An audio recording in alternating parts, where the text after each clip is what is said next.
माहौल यहाँ तो एक बड़ी लहर के रूप में जनता का विश्वास और आशीर्वाद हमें चारों तरफ मिल रहा है। दवाड़ी हम जीतने जा रहे हैं और वो भी बड़े अंतर से जीतने जा रहे हैं। दवाड़ी के लोगों का एक लंबा जुड़ाव रहा है और अब वो विश्वास में बदल रहा है। डॉक्टर अजय सिंह चौटाला जी के कार्यकाल को लोग याद कर रहे हैं। विधायिका नैना सिंह चौटाला जी का जो समय यहाँ रहा, उनके जो लोगों के साथ रिश्ते रहे, उसको लोग याद कर रहे हैं। उस बुनियाद पर और हम अपने काम पर ये चुनाव लड़ रहे हैं और भारी अंतर से चुनाव जीतेंगे। जेजेपी के कोटे की पहली सीट अगर कोई होगी तो वो दवाड़ी की सीट होगी, ऐसा कार्यकर्ताओं का भी मानना है। सर, आप लगातार चुनाव प्रचार में जुटे हुए हैं, लोगों के घरों तक जा रहे हो, महिलाओं से भी मिल रहे हो, तो बात करें तो महिलाएं किस तरह की समस्याएं आपके सामने रख रही हैं? समस्याएं तो कोई साफ सफाई की है, कोई और है। कहीं ज़्यादातर महिलाओं को जो समस्या है वो कहीं बुजुर्गों को पेंशन की आ रही है, फैमिली आईडीज़ की आ रही है। समस्याएं तो बहुत हैं और इस सरकार ने उन समस्याओं को और ज़्यादा बढ़ाने का काम किया है, तो लोग दुखी हैं। बीजेपी का तो कहीं कोई खाता इस क्षेत्र में नहीं खुलेगा, मैं ये मानता हूँ। हमारी टक्कर अगर होगी तो कांग्रेस पार्टी के साथ। युवाओं को लेकर आपने एक नशे के प्रति मुहिम भी चलाई थी, उसको लेकर क्या कुछ चल रहा है? और 1000 से ज़्यादा रजिस्ट्रेशन कल तक हो गई हैं और मैं बहुत जल्द मीडिया के सामने बैठ करके सारा अयाज संस्था का लेखा जोखा रखूंगा, जिसके अंदर बताऊंगा कि अयाज संस्था ने अब तक क्या क्या अचीवमेंट की है। चुनाव आयोग की तरफ से जो 5 तारीख का ऐलान कर दिया है, इस पर क्या? अच्छा है, हमें तो और टाइम मिल गया। हम तो जितना टाइम हमें मिलेगा उतना ही हमारे लिए बेनिफिट है और इसका हम स्वागत करते हैं।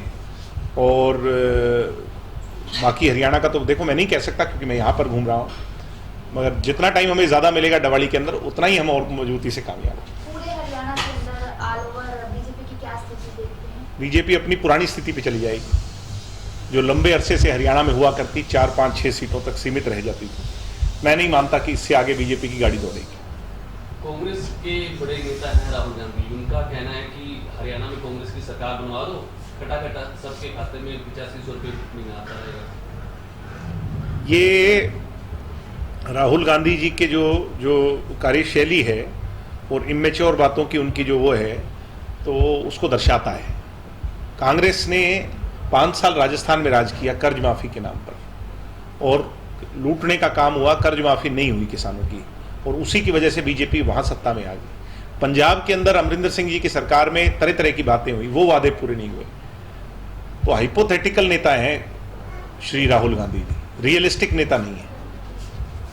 बात करें तो नरेंद्र मोदी को नफरत की दुकान कहा जाता है, इस तरह के आरोप ऐसा किसी के बारे में नहीं कहना चाहिए। वो देश के प्रधानमंत्री हैं, देश के प्रधानमंत्री को संबोधित करें, इज्जत से करें। प्रधानमंत्री एक आदमी का नहीं, एक स्टेट का नहीं, समूचे राष्ट्र का है। प्रधानमंत्री के बारे में इज्जत से बात होनी चाहिए। बात करें तो कल चरखी दादरी में गोमांस खाने के आरोप, ये बड़ा अनफॉर्चुनेट है।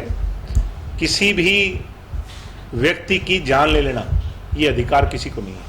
ये अदालत का अधिकार है कि उसको क्या सजा सुनाई, और वो कभी गोरक्षा के नाम पर हो रहा है हरियाणा में, कभी किसी और के नाम पर हो रहा है। मैं खुद एक गौ सेवक हूँ, मैं गऊ की सेवा करता हूँ। हमारे घरों में गऊ को हम पालते हैं, गऊ का सम्मान करते हैं, मगर उसके नाम पर अगर किसी की हत्या कर दी जाए तो ये बिल्कुल गलत है। जिस प्रदेश के अंदर आदमी की जान की कीमत ना हो, उस प्रदेश में सरकार टोटल कोलैप्स कर चुकी है।